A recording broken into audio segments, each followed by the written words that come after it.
Hi everyone, welcome to a new lecture. So guys, yes finally Indian Contract Act CMA foundation का आज हमारा last lecture है और Indian contract act आज के इस लेक्चर में फिनिश हो जाएगा। इसके बाद हम नेक्स्ट क्लास से जो हम स्टार्ट करेंगे वो हम अपना करेंगे sale of goods act. Okay, so that is a good news. Finally Indian contract act का आज लास्ट लेक्चर है। जिन्होंने पहले के लेक्चर नहीं देखे हैं प्लीज एक बार जाके देख लीजिएगा। कोई भी डाउट है तो आप पूछ सकते हैं। ठीक है, सो सेल ऑफ गुड्स एक्ट धीरे धीरे करके हम अपना फाउंडेशन का पूरा सिलेबस लॉ का कंप्लीट कर देंगे। ठीक है, इसके अलावा आप हो सकता है कि आप अकाउंट्स कॉस्टिंग का पोर्शन भी मैं करा चुका हूं और आप देखें इकोनॉमिक्स और बिजनेस भी साथ साथ चल रही है। तो चलिए स्टार्ट करते हैं हम। आज जो हमें पढ़ना है गाइस वो हमें पढ़ना है contingent contract and quasi contract क्या होते हैं। ओके गाइस, तो ये हम पढ़ेंगे। सो गाइस सबसे पहले हम समझते हैं कंटीजेंट कॉन्ट्रैक्ट क्या होते हैं। गाइस कंटीजेंट का मतलब कि वो कॉन्ट्रैक्ट जिसमें कंडीशन लगी हुई है। मान लीजिए आपने क्या किया कि कोई इंश्योरेंस लिया। ठीक है, तो इंश्योरेंस कंपनी बोलती है कि जब आपका एक्सीडेंट होगा या जब आपका डेथ होगा तब हम क्या करेंगे, क्लेम आपको देंगे। ओके, सो आप समझ रहे हैं, यानी आपके डेथ होने पर आपके फैमिली मेंबर को मिलेगा वो। तो कंटीजेंट कॉन्ट्रैक्ट का मतलब कुछ होने या ना होने पर, और वो काम यानी कुछ होना या ना होना, अगर सरकार उसको लीगल मानती है तो उसको हम बोलते हैं, क्या बोलते हैं उसको हम बोलते हैं कॉन्टीजेंट। अगर सरकार उस चीज को लीगल नहीं मानती तो उसको हम वेजरिंग एग्रीमेंट बोलते हैं, जो हम आगे पढ़ेंगे। वो उसको हम वेजरिंग एग्रीमेंट बोलते हैं इसलिए क्योंकि वो कभी एग्रीमेंट से आगे बढ़ ही नहीं पाता, क्योंकि वो स्टार्टिंग से ही वॉइड होता है। वो हम बाद में देखेंगे, वो हमारी बात की बात है। कॉन्टीजेंट कॉन्ट्रैक्ट सिंपल सा बात है, हैपनिंग और नॉन हैपनिंग पर डिपेंड करता हो, यानी किसी घटना के होने या ना होने पर अगर कोई चीज डिपेंड करती हो जिसको लीगली कानून मानता हो तो वो मेरा कंटीजेंट कॉन्ट्रैक्ट कहलाता है। ओके गाइस, चलिए पढ़ते हैं contingent contract. Contingent contract is a contract to do और नॉट टू डू समथिंग, यानी हैपनिंग और not happening if some event collateral to such contract does or does not happen। Okay, simple सा बात है, होने या ना होने पर। जैसे कि हमने बोल दिया एग्जांपल के लिए contract of insurance, contract of guarantee. आपने एक रेफ्रिजरेटर लिया, कॉन्ट्रैक्ट ऑफ गारंटी को समझते हैं हम। आपने अब क्या लिया गाइस, आपने लिया एक रेफ्रिजरेटर लिया, 5 साल की गारंटी थी। अगर वो आपका, यानी अगर आपका मान लीजिए फ्रिज अगर खराब हो गया आपका फ्रिज, तो आपको रिप्लेस करके दिया जाएगा या रिपेयर करके दिया जाएगा। अगर आपका वो खराब नहीं होता है तो आप उसी को क्या करो, कंटिन्यू करो। यानी अगर आपका कंडीशन क्या लगी, फ्रिज खराब होगा तभी हम आपको रिप्लेस करके देंगे या रिपेयर करके देंगे।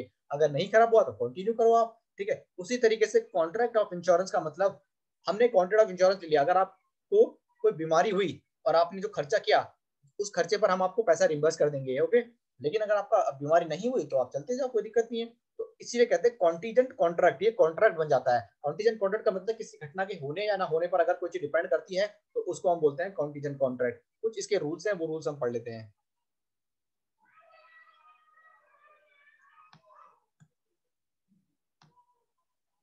इसके कुछ रूल्स है, वो रूल्स हम पढ़ लेते हैं। आइए रूल्स पढ़ते हैं हम।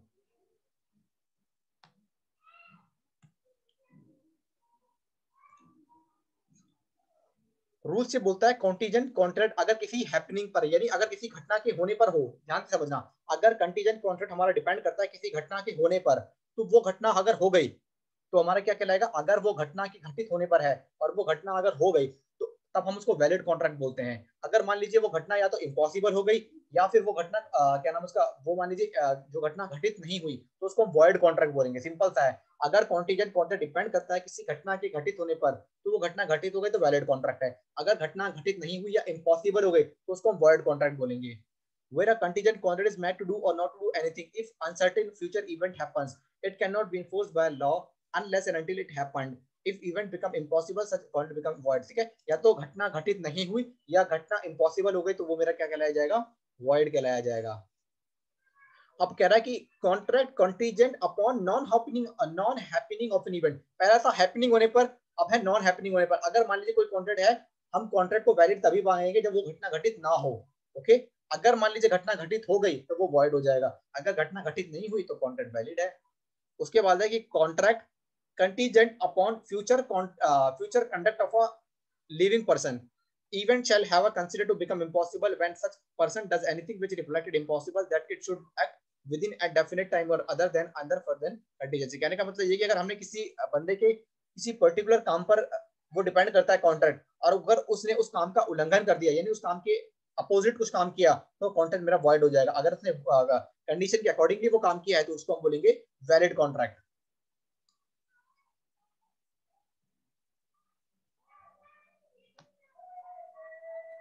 चलिए गाइस, इसके बाद हम देखते हैं अगला अगला पॉइंट।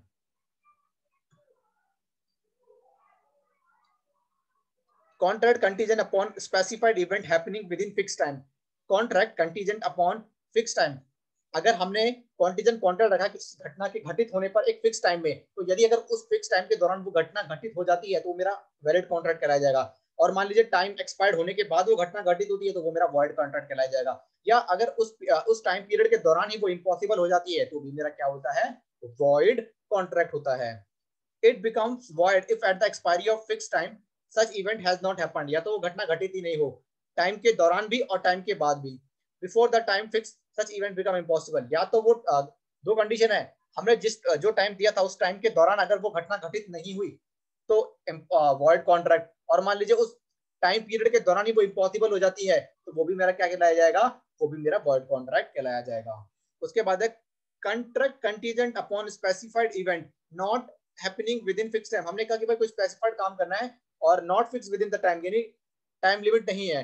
तो अगर मान लीजिए वो क्या नाम है इसका, वो घटना घटित ही ना हो या अगर काम इम्पॉसिबल हो जाए तो उसको हम बोलेंगे void contract. Okay, it may be enforced by law when time fix has expired, when time fix या तो एक्सपायर हो जाए and such event has not happened, या तो जो घटना है वो घटित ना हो, और before the time expired if it become certain that the event will not happen. अगर मान लीजिए हमें पता लग जाए कि घटना घटित ही नहीं होगी या वो काम होगा ही नहीं तो उसको हम बोलेंगे वॉइड कॉन्ट्रैक्ट। आइए देखते हैं लास्ट पॉइंट इसका रूल्स का। ये अगर इम्पॉसिबल इवेंट के केस में क्या होता है, event happen it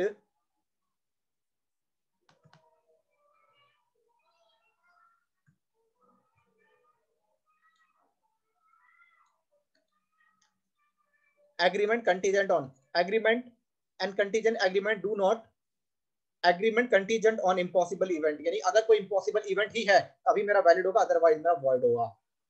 a contingent agreement do or do not anything if an impossible event happens is void, the impossibility of an event may or may not be known to the parties to the agreement at the time when they are entered into, यानी इस party में event का होना या ना होना उन party को कोई इन्फॉर्मेशन नहीं, बस वो कॉन्ट्रैक्ट को कर रहे हैं।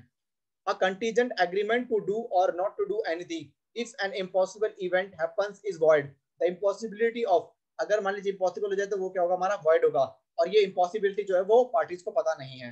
उसके बाद हम पढ़ते हैं क्वासी कॉन्ट्रैक्ट क्या होता है। चलिए दोस्तों क्वासी कॉन्ट्रैक्ट पढ़ते हैं। क्वासी कॉन्ट्रैक्ट होता है पार्टीज जो होती है वो आपस में कोई कॉन्ट्रैक्ट नहीं बनाती बल्कि लॉ ने उसको बनाया हुआ है ऑटोमेटिकली, यानी कोई भी कॉन्ट्रैक्ट जिसको ऑटोमेटिकली दो पार्टीज नहीं बनाती बल्कि लॉ ने उसको इम्पोज किया है तो वो मेरा क्वासी कॉन्ट्रैक्ट कराया जाएगा। जैसे कि आपने महीने का राशन पानी लेने के लिए आप दुकान पे जाते हो, ओके, आप ग्रोसरी शॉप पे जाते हो, वहां पर आपने काफी सारा सामान लिया और कुछ सामान गलती से आप भूल कर आ गए, तो उस दुकानदार की ड्यूटी है कि अगर मान लीजिए जब आप घर आओगे तो आप सामान को चेक करोगे, तो आपने महीने की जो पर्ची बनाई थी आप करोगे अरे यार 2 किलो जो मेरा क्या नाम है उसका बात का सोप ऑर्डर किया था वो तो मैं लाया नहीं दुकान से, तो आप जाओगे तो दुकानदार की ड्यूटी बनती है सामान को संभाल कर रख ले और जब वो व्यक्ति जिसने खरीदा था वो आए तो उसको वापस कर दे। ओके, आप रिश्तेदारी में गए कहीं पर, आपने कहीं पर फल खरीदे रिश्तेदारी के लिए, और मान लीजिए आपने फल तो खरीद लिया, पेमेंट भी कर दिया, आपने गाड़ी में रखना भूल गए आप, तो जब आप रिटर्न मारोगे मान लो, अगर मारते हो तो उस दुकानदार की ड्यूटी बनती है कि उस सामान को वैसे का वैसे रखे और जब वो व्यक्ति आ जाए तो उसको वापस कर दे। ओके, इसलिए कहते हैं फाइंडर ऑफ गुड्स। ओके, यानी मान लीजिए आप रास्ते में चल रहे थे, आपको मोबाइल मिल गया, तो आपको कोशिश करनी चाहिए कि आप उस व्यक्ति को ढूंढो। आप बोलोगे भाई हम कैसे ढूंढे, तो फोन में देख लो, अगर भाई किसी रिश्तेदार का नंबर मिल जाए, फैमिली मेंबर का नंबर मिल जाए तो आप उसको कॉल करके दे सकते हो। नहीं तो सिंपल सा कंसेप्ट है, आप पुलिस थाने जाओ नजदीकी, पुलिस थाने को दे दो, पुलिस थाने वाले ऑटोमेटिकली उस व्यक्ति को जिसका वो मालिक है पहुंचा दिया जाएगा। क्वासी कॉन्ट्रैक्ट में दो पार्टीज कोई भी आपस में कॉन्ट्रैक्ट नहीं करती हैं गाइस, कानून ने इसको कॉन्ट्रैक्ट ऑटोमेटिकली बनाया है। Quasi contract are based on principle of equity, यानी किसी के साथ कोई भेदभाव ना हो, गलत ना हो, समाज में समानता रहे।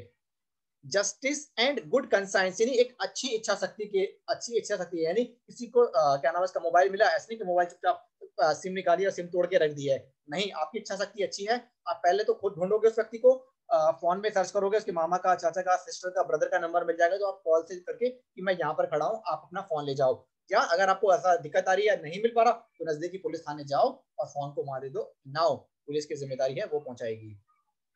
In case the quasi contract promisor voluntarily undertake an obligation to in favor of promisee, obligation may be imposed by law upon a person for the benefit of another even in the absence of contract। यहाँ पर कोई contract नहीं होता, absence of contract है, फिर भी law ने यानी कानून ने इसको इम्पोज किया है कि आपको ये चीजें करनी पड़ेंगी।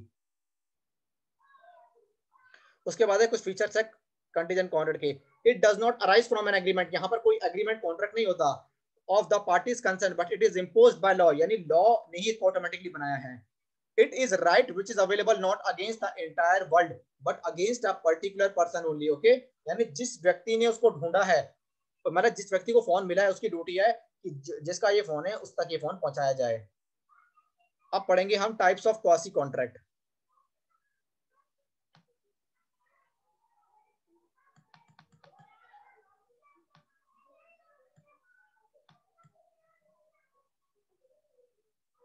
दोस्तों पढ़ते हैं हम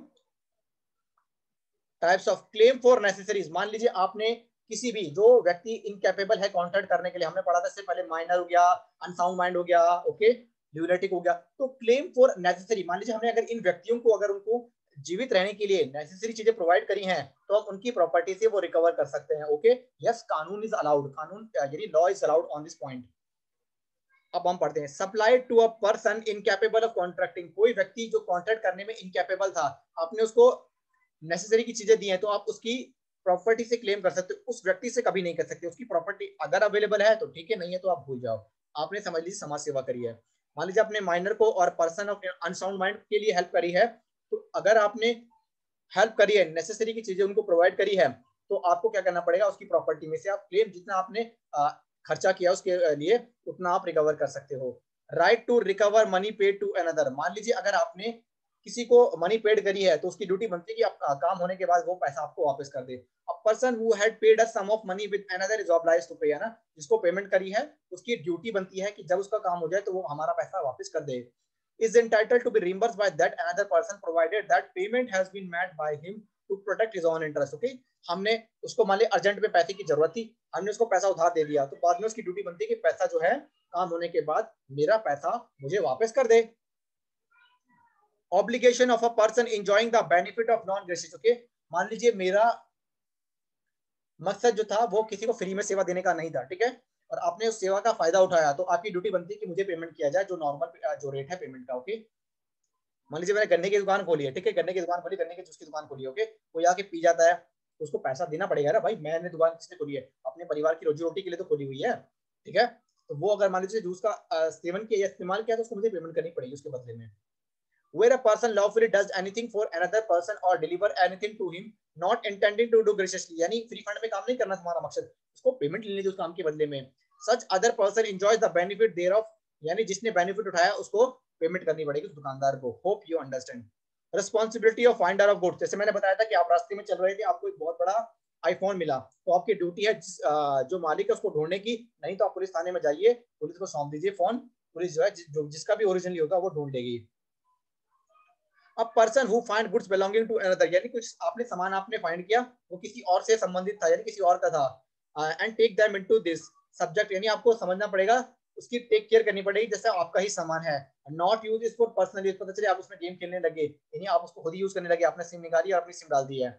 restore it to true owner if owner is, अगर ऑनर का आप पता लगा सकते हो तो पता लगाइए और सामान उसको दे दीजिए, नहीं लगा पाए तो आप जो जो पुलिस थाना है वहां दे दीजिए और वो अपने आप पता लगा के उस व्यक्ति को दे देंगे। लाइबिलिटी फॉर मनी पेड और thing delivered by mistake under coercion, यानी अगर आपको गलती से किसी ने मान लीजिए मुझे सामान जो है मोहन को देना था और मैंने किसी और मोहन नाम के व्यक्ति को दे दिया, तो जो रॉन्ग व्यक्ति है उसको वापस सामान करना पड़ेगा कि भाई ये मैंने मंगाया, ये किसी और मोहन का होगा, पता चले वो रख ले, उसका यूज करे, उसका सेवन करे और बाद में जब रियलिटी आए तो बोले भाई मेरी तो कोई गलती नहीं है, लेकिन ऐसा नहीं कर सकता। अगर आपको पता है कि सामान आपने नहीं मंगाया, गलती से आपके पास आ रहा है, तो आपको उसको बताना चाहिए, यानी इन्फॉर्म करना चाहिए आपको। A person to whom money has been paid or anything delivered wrongly, तो आपको उसको वापस करना चाहिए, रिपे करना चाहिए। अगर आपने उसका यूज कर लिया तो आप उसको अमाउंट को, जितना अमाउंट था उतना आप उसको पे कर दो या तो सामान को रिटर्न कर दो। वेजरिंग एग्रीमेंट और कॉन्टीजेंट कॉन्ट्रैक्ट सिंपल है, दोनों ऑलमोस्ट सेम है, लेकिन दोनों में क्या डिफरेंस है वो हम देखेंगे। कॉन्टीजेंट कॉन्ट्रैक्ट का मतलब होता है किसी घटना के घटित होने या ना होने पर ही वो कॉन्ट्रैक्ट होगा, लेकिन कॉन्टीजेंट कॉन्ट्रैक्ट क्या होता है, वैलिड होते हैं, लॉ ने इसको वैलिड माना है। लेकिन वेजरिंग एग्रीमेंट जो होता है वो लॉ ने उसको, देखिए आप तभी तो उसका नाम है वेजरिंग एग्रीमेंट, वो कॉन्ट्रैक्ट ही नहीं बन पाया, वो एग्रीमेंट तक ही क्या हो जाता है, वो एग्रीमेंट पर ही क्या हो जाता है, वेजरिंग एग्रीमेंट क्या है, वो कभी कॉन्ट्रैक्ट बन ही नहीं पाया। मान लीजिए आपने आपने जुआ खेलते हैं हम, कि ऐसा हो जाएगा तो मैं इतने पैसे जीत जाऊंगा, या घोड़े घोड़े की जो रेस होती है उसमें आपने देखा होगा कि लोग पैसे लगाते हैं, तो जो कानून है अभी भी इसको मान्यता नहीं देता। अभी आपने देखा होगा ऐसे जो केसेस होते हैं उसमें ज्यादा से ज्यादा सरकार जो है टैक्स लगाती है, 30% फ्लैट रेट है, कोई इसमें छूट नहीं है। सरकार इन सारी चीजों को मतलब बढ़ाना नहीं चाहती, इसलिए ज्यादा से ज्यादा इन पर टैक्स लगाती है। तो wagering agreement, it is a promise to give money और money worth upon the determination of uncertain event. Okay, uncertain event होता है कि अगर घोड़ा जीत जाएगा, घोड़े की रेस में ये वाला घोड़ा जीत जाएगा तो मैं इतने पैसे तुम्हें दे दूंगा, नहीं तो मैं तुम मुझे पैसे दोगे। तो ऐसा जो होता है ना अनसर्टेन इवेंट होता है, कौन घोड़ा जीतेगा ये तो पता नहीं है, तो रेस के एंड होने के बाद पता चलेगा। पता चले बीच में जिस घोड़े पर आपने पैसा लगाया था वो उसने दम तोड़ दिया, या फिर मान लीजिए वो नहीं जीत पाया रेस, तो बीच में गिर गया, तो ये इवेंट अनसर्टेन होता है, ठीक है। और इसमें क्या होता है कि जो गवर्नमेंट होती है ना वो उसको वैलिड नहीं मानती है, और कॉन्टिजेंट पढ़ते हैं, it is a contract to do और not to do something if some event happen और नॉट। ओके, सिंपल सा है। जो कॉन्ट्रैक्ट ऑफ इंश्योरेंस पड़ा था, अगर मान लीजिए आपका एक्सीडेंट होगा, अभी हम क्या करेंगे, आपको देंगे, लेकिन contract of insurance, contract of guarantee ये वैलिड होते हैं, सरकार इनको मानती है। चलिए आइए दूसरा, अब हम इसके बाकी के जो भी हैं डिफरेंसेस वो देखते हैं। तो ये भी हमारा चैप्टर फिनिश, और हैप्पीली हमने इंडियन कॉन्ट्रैक्ट एक्ट जो है वो पूरा फिनिश कर दिया। नेक्स्ट क्लास से हम सिलेबस सेट करेंगे। In a wagering agreement, the uncertain event is the sole determining factor. Simple सा बात है, जीत और हार ये हमारा क्या होता है, मेन फैक्टर होता है। In a contingent contract, that event is only collateral. ये केवल collateral है, कोई मेन नहीं होता।